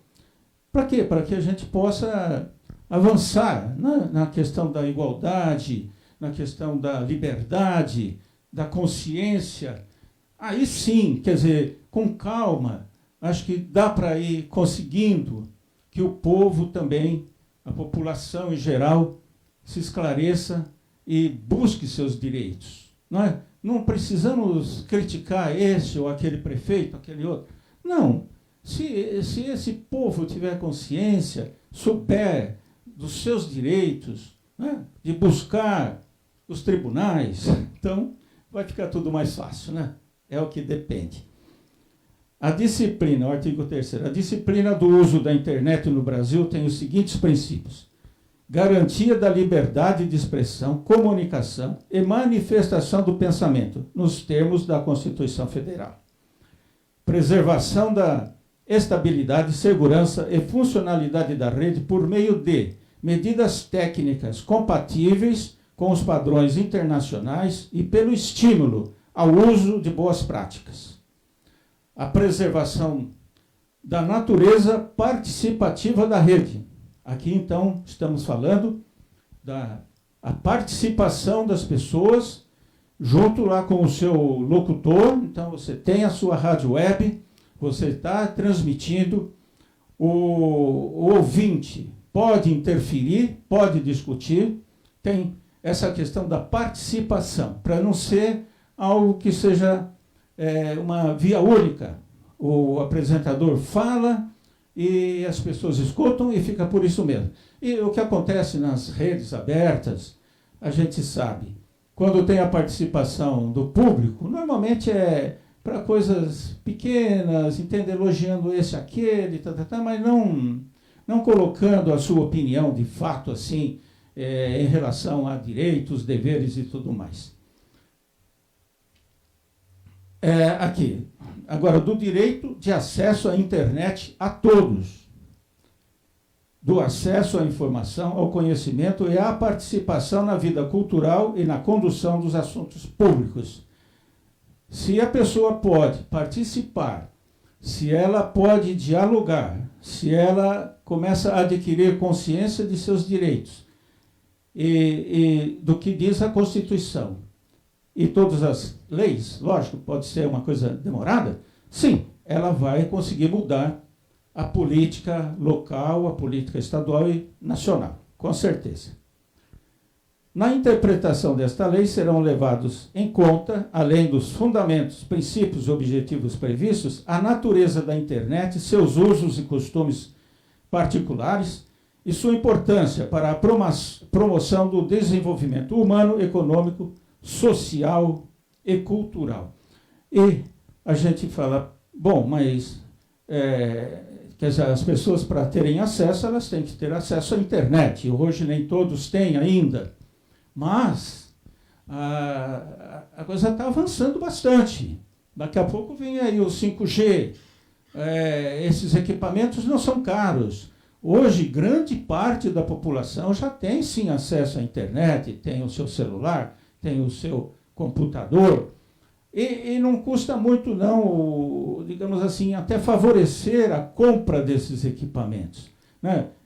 Eu acredito que as autoridades devam facilitar esse acesso para essa consciência, para essa intervenção, e também em nome da educação, da cultura e tudo mais, né? Então, eu mantenho doutora Beatriz também, nós temos uma rádio web, nós estamos, digamos assim, num período até ainda experimental, mas ela já está funcionando, né? Não é nada caro para se montar uma rádio web, não, uma coisa, digamos, R$5.000, uma associação ou uma pessoa pode montar essa rádio. Os equipamentos não são assim tão caros, não é? E a rádio web, ela está aí à disposição de todos. Esse diálogo com a população pode ser efetivo. Eu acredito muito que possa ajudar a sociedade a realmente buscar melhorar o nosso país, né? Melhorar a sua própria situação, claro, pessoal, né? Porque ela vai avançar muito no seu conhecimento e ela vai ajudar a sua comunidade, o seu município, ajudar o nosso país, com certeza. No domingo agora, teve um artigo do ex-presidente Fernando Henrique Cardoso, que achei até bastante interessante, né? Ele que foi presidente durante 8 anos, teve uma vida política intensa, né? A esposa, a doutora Ruth Cardoso, que eu acho que era uma socióloga e acho que até mais ativa que o próprio presidente, mas ele teve muita experiência, né? Então, é um artigo, mas eu retirei um trecho aqui para falar para vocês.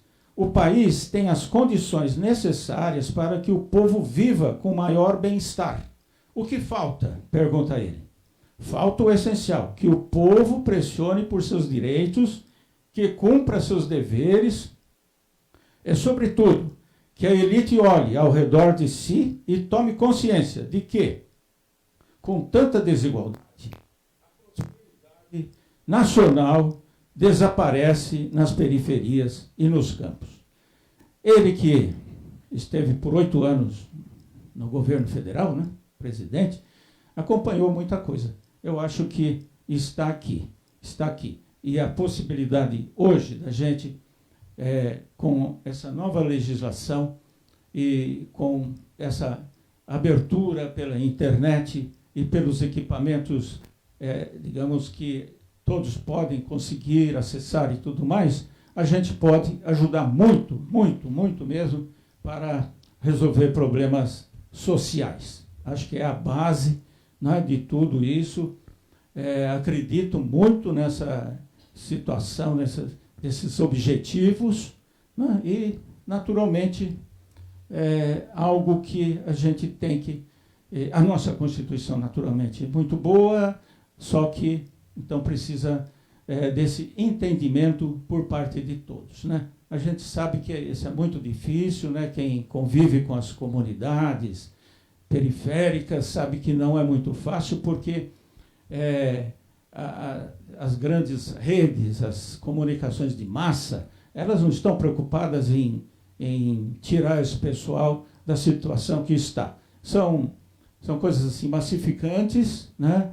Naturalmente, com objetivos muito financeiros, não vai alterar muito, não, né? Mas, agora, com essa penetração comunitária e por intermédio desses equipamentos e dessa nova legislação, eu acredito muito que o país possa avançar e a gente chegar num patamar de bem-estar para todos. Muito obrigado.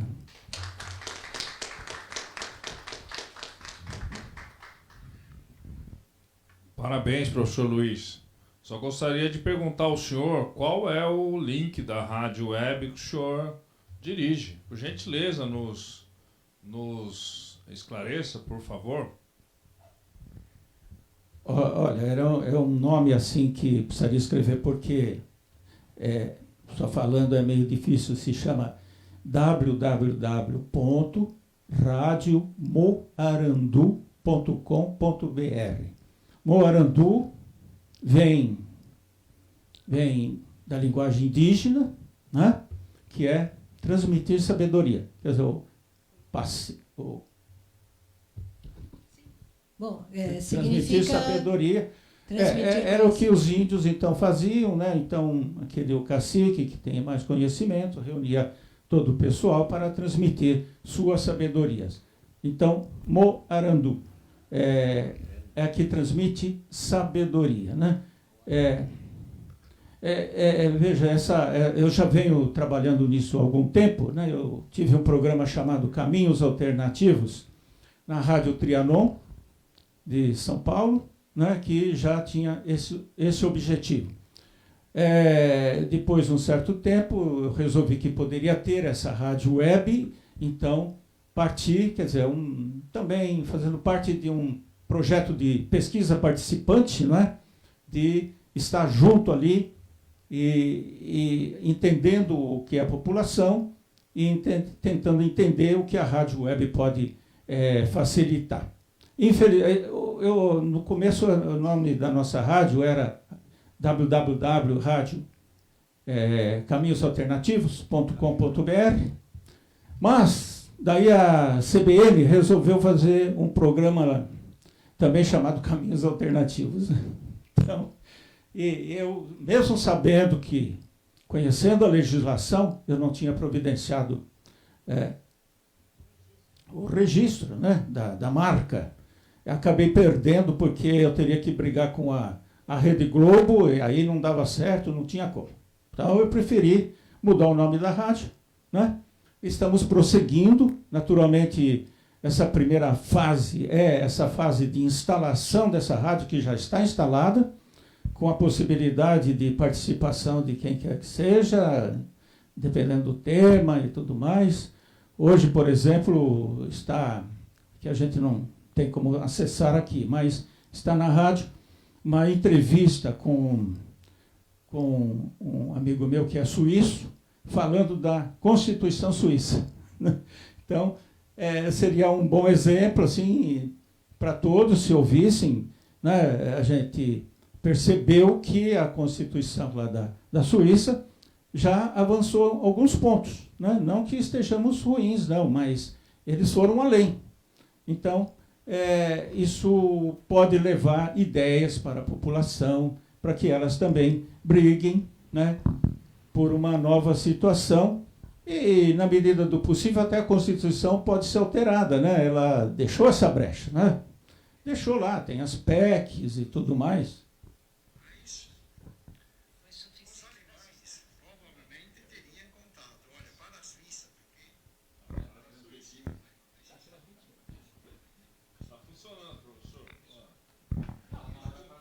Olha, funciona.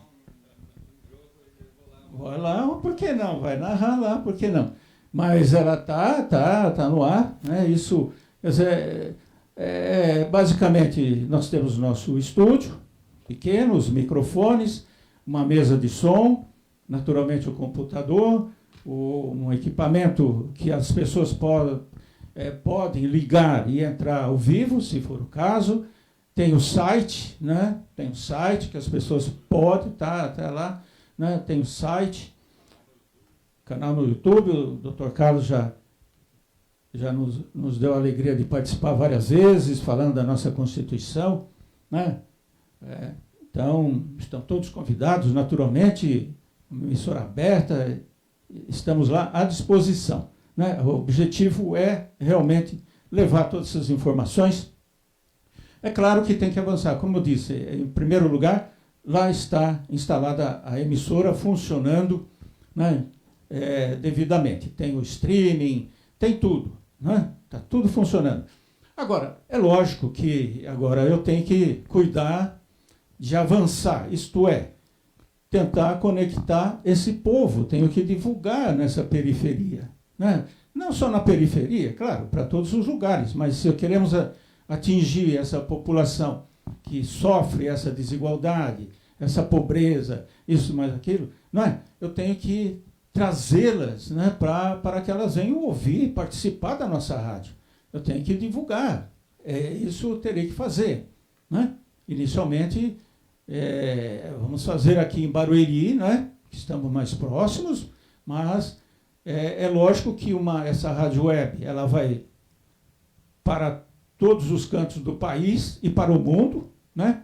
A experiência de Barueri pode servir para outras comunidades e que se avance, né? Outras pessoas que abram essas rádios webs, né? Que consigam, naturalmente, com bons propósitos, não precisa ficar metendo pau no prefeito, não sei o quê, não. Se a pessoa estiver consciente, sabendo todos os seus direitos, ela vai buscar. Não haverá político que aguente, né, um questionamento geral de honestidade e tudo mais. Eu acredito muito nisso. Acho que a gente pode avançar nesse sentido.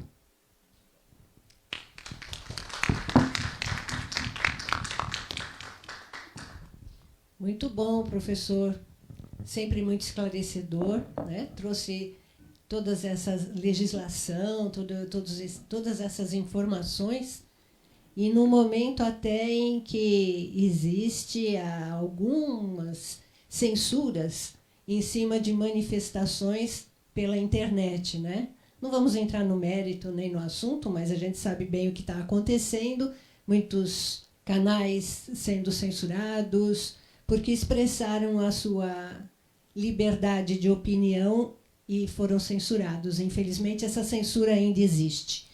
Então, professor Carlos, como fazemos agora? Doutor, continua, o senhor tem mais alguma palavra para a gente? Alô, boa noite. Bom, depois de todas essas explanações, o tema que eu iria me debruçar é o governo digital e a dignidade humana. Só fazendo um encerramento, para não me alongar mais, a sociedade brasileira e a sociedade mundial, pós-Covid-19, realmente ela se reinventou, como disse o Dr. Robson. E muitas coisas que aconteceram, tanto na pandemia, como agora que nós estamos saindo, espero que estejamos, vieram para ficar. Vieram para ficar. Temos aí presente a questão das audiências online, as rádio webs com maior difusão, os direitos dos cidadãos podendo ser mais facilmente acessados por meio do Estado e por meio de ferramentas e aparelhos e comunicações digitais, como brilhantemente o Dr. Rogério e o Dr. Luiz Deganello nos trouxe. Antes da pandemia nós já tínhamos, como o Dr. Luiz também já comentou na sua fala, o Marco Civil da Internet Brasileira. Nós já tínhamos, agora mais recentemente, né, a LGPD, Lei Geral de Proteção de Dados, e já temos a Lei Federal do Governo Digital. No dia 27 de agosto, tive a honra de participar de uma mesa de debates realizada, e inclusive fazendo o intercâmbio entre Brasil e Estados Unidos, onde nós podemos, juntamente com professores da USP, técnicos do IPT e técnicos da Flórida, discutir não só o Marco Civil brasileiro e a LGPD brasileira, que teve sua inspiração no continente europeu e norte-americano, mas também o governo digital. E eu, como especialista em direito constitucional, mestre em direito constitucional, me preparando para o doutorado em direito constitucional, professor Rogério, eu me inscrevi no MBA e me encontro cursando o MBA atualmente sobre gestão de cidades inteligentes, que são as Smart Cities, também denominadas como Smart Cities, que será será um tema altamente solicitado em termos de municípios, Brasil 5.570 municípios, os estados brasileiros, estados membros, e na União Federal. Eu não vou me alongar mais, até em decorrência do horário, nós infelizmente atrasamos um pouco, mas também gostaria só de deixar registrado que sou autor já de 2 livros, graças a Deus. Escrevo sobre os municípios brasileiros, Dignidade Humana, e estamos trabalhando agora em mais 2 livros, professor Luiz, que serão lançados entre o ano de 2021 e 2022. Teremos novidades pela frente. Gostaria de agradecer a todos os participantes da mesa, a todos os ouvintes, colegas. Nós somos acessíveis. Os alunos costumam achar que os professores, né, às vezes não pode falar com os professores. A gente só tem um pouquinho mais de experiência que vocês, um pouquinho só. Mas todos nós somos acessíveis. Se vocês quiserem conversar conosco num futuro próximo, inclusive com relação a questões acadêmicas, carreira profissional, mentoria profissional, etc. Todos nós aqui, eu me dou a liberdade de falar que todos, porque eu sei que nenhum irá negar a palavra ou a orientação ou a troca de experiência que nós já tivemos a mais na vida, não é, professor? E o professor Luiz é meu professor também. A professora Beatriz Deganella é minha professora, literalmente, de Pilates. E ela é brava, hein, gente? Ela fala assim, com essa voz calma, mansa, mas eu tomo vários puxões de orelha dela lá nas aulas de Pilates. Eu e o professor Luiz, né, professor? Mas somos ali assíduos. Não é, professor? Assíduos. Não falo. Eu agradeço e conclamo a todos, para finalizarmos, ficarmos próximos às bandeiras oficiais do Brasil, do Estado de São Paulo, do município de Barueri, da OAB, e cantarmos o hino nacional como epílogo desse encontro maravilhoso, democrático e republicano, que a 117ª subseção da OAB Barueri, presidida pela doutora Ana Luísa de Castro, proporcionou a nós, cidadãos brasileiros, porque também somos cidadãos. Muito obrigado a todos e vamos ao hino nacional.